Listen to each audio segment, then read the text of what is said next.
The Capital by Eric Wahlberg.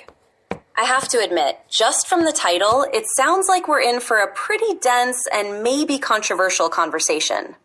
Yeah, for sure. Right off the bat, Wahlberg goes into why Jerusalem, Al-Quds, as it's called in Arabic, is such a hotly contested place for Jews, Christians, and Muslims. Not just a city, but really, it's an idea, like a religious or cultural symbol. I guess the big question the paper is getting at is, who, if anyone, can claim Jerusalem as their capital, and what would it mean for peace in that region? Exactly. And Wahlberg does this by tracing the history of Jerusalem all the way back to Canaanite times, which is, wow, like 2400 BCE or something. And I thought my family history was complicated. But his point is, I think, to show how deeply layered this place is, culturally and politically. Right, and then he shifts to talk about Zionism, and how the idea of Zion, originally basically a hill in Jerusalem, turned into this massive political and spiritual concept. Like, Zion becomes the whole city, but then it also becomes kind of a metaphor for Jewish longing and identity, especially after centuries of exile. Yeah, and he, how do I put this, calls out what he sees as a mistake in how these symbols get treated. He uses the term misplaced concreteness. He argues that treating myths or abstract ideas, like the promise of returning to Zion, as hard physical facts can lead to real-world problems. Like, if you build policy or military action around a metaphor, you might miss, the human consequences. Oh, totally. I found that insight actually pretty striking. There's so much in international relations that's about stories or narratives. When those become too literal, things can get dangerous.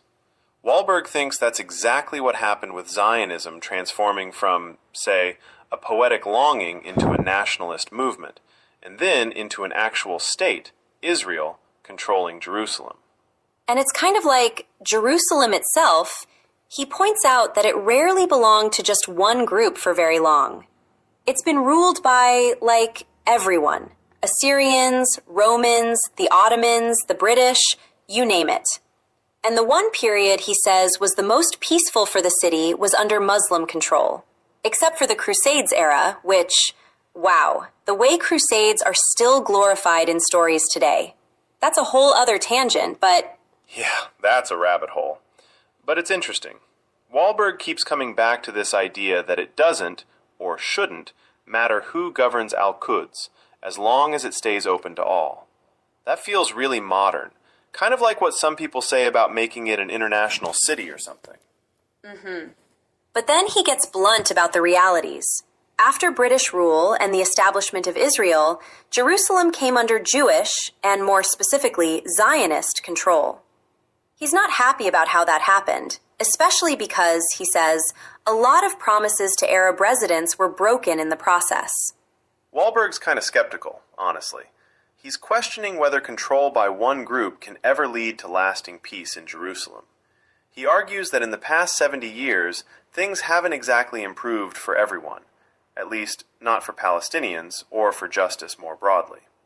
Which leads to his main proposal. If Jerusalem should be anybody's capital, maybe it should belong to all, like Palestine, or a shared Palestine-Israel, or Israel-Palestine. Sort of as an ultimate compromise, he calls out. And interestingly, he throws a bit of credit to Iran for supporting what he calls a just peace. I wasn't expecting that twist.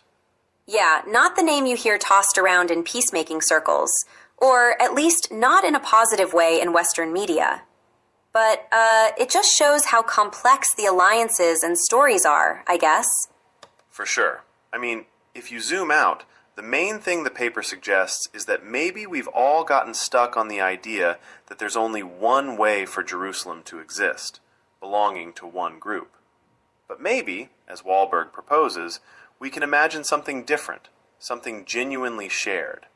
Though I'm not holding my breath, Yeah, I mean, theories are great, but reality is reality.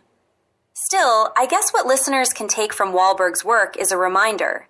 These big political debates are built on centuries of stories, some real, some mythical. and how we interpret those matters. No one research paper has all the answers, but it's a conversation worth having. Absolutely.